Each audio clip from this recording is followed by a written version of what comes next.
What if I told you? Some of the most hopeful research for multiple sclerosis involves poop, a virus, and a full-on immune reboot. It sounds like science fiction or a late-night comedy sketch. Poop transplants, EBV vaccines, CAR T cells, stem cells. A complete computer-style reboot of the system meant to protect us. Weird? Absolutely. Absurd? Maybe. But many are real studies happening right now. Some are showing promise. Others are very early. All deserve a closer look. Today, we break down 5 unusual ideas in plain English, which are real hope and which are hype in a lab coat. To understand why MS research looks weird, we have to grasp how complex MS is. MS is heterogeneous. It acts differently in different people. At its core, it's an autoimmune misfire that damages myelin, the insulation on nerve fibers. Damaged insulation slows, scrambles, or stops signals, causing symptoms: vision loss, fatigue, weakness, balance and coordination problems. Multiple factors combine: genes, past infections, gut microbes, and environment. So researchers test many hypotheses, not random darts, but targeted questions. That's why the toolbox looks eclectic. Yes, you read that correctly. We're starting with poop.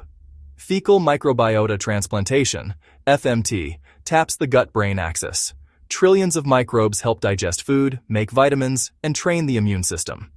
People with MS often show an altered microbiome, a pro-inflammatory imbalance. Screened donor microbes are processed and transferred to the patient's gut.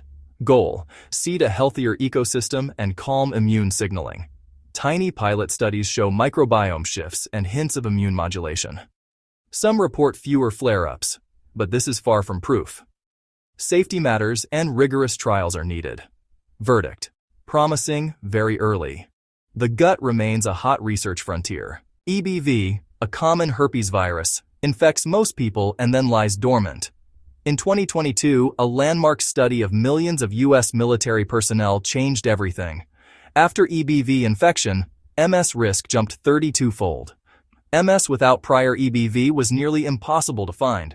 If EBV is the spark, can a vaccine stop it before it starts? Multiple teams, including mRNA approaches, are in early trials. Prevention trials take years. EBV isn't the only factor in MS.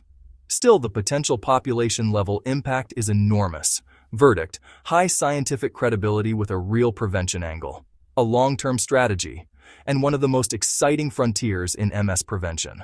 CAR T sounds like sci-fi, a sophisticated immune reboot.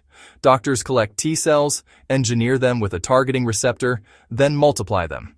The receptor acts like GPS, telling cells what to attack. The cells go back in to hunt the target. In MS, the idea is to remove problem B cells driving myelin attacks. Aim: a precise immune reset. Remove bad actors, leave defenses.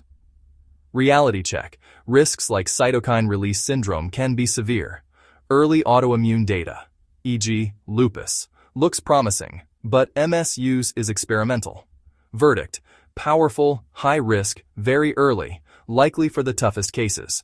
A bioengineering marvel. MS role still to be defined. HSCT, a controlled demolition and rebuild of the immune system. Collect your own stem cells, freeze them. High-dose chemotherapy wipes out the faulty immune system. This phase carries infection risks. Then stem cells are reinfused to rebuild. Over months, a new, more tolerant immune system grows. 2 decades of data show halting progression in select, highly active relapsing MS. Many see years without relapses or new MRI lesions. Risks remain, including serious infection and small mortality risk. Verdict: a powerful option for carefully selected patients at experienced centers. Most approved drugs play defense. Remyelination flips to offense, repairing damage. OPCs can become oligodendrocytes that re-insulate nerves, especially early in MS. Over time, this natural repair stalls. Teams screen existing drugs for myelin repair signals. Clemistine showed modest remyelination in small trials, with drowsiness as a trade-off. Others target pathways that block OPCs, designing drugs to lift the brakes. Progress is hard and steady. Multiple compounds are in trials. Verdict: exciting but still developing. A top hope for restoring function. Remyelination holds the promise of reversing some damage one day. Beyond those five, the MS landscape teems with curiosities. Low-dose naltrexone, anecdotal, small studies, controversial, but popular. Metformin, anti-inflammatory signals and energy support in cells, trials underway. Diets like Walls, Swank, keto, fasting. No cures, but food influences inflammation and the gut. Vitamin D, strong risk link, benefit in MS under study. High-dose biotin, large trial negative. These ideas show creativity, frustration, and momentum. The hunt for any real-world benefit continues. If you want more clear, no-hype breakdowns like this, tap subscribe and like. It really helps this reach others. Drop your questions below. I read and reply to as many as I can. Stay to the end. I'll sum up what's actually working, what's close, and what to watch next. We've journeyed from gut microbes and viruses to immune reboots and repair. It's messy because progress often is. 20 years ago, our toolkit was tiny. Today we're testing prevention, control, and repair. Some ideas are early but promising. Some are already changing care. Some may prevent MS. Some aim to fix damage. Science moves deliberately to separate hope from hype. Benefits and risks both matter. Watch EBV vaccines, HSCT outcomes, first CAR-T safety data, remyelination trials, and rigorous studies on metformin and diet.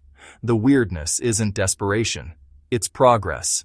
Which idea sounds the craziest to you? And which would you actually consider? Drop it in the comments. Hope or hype?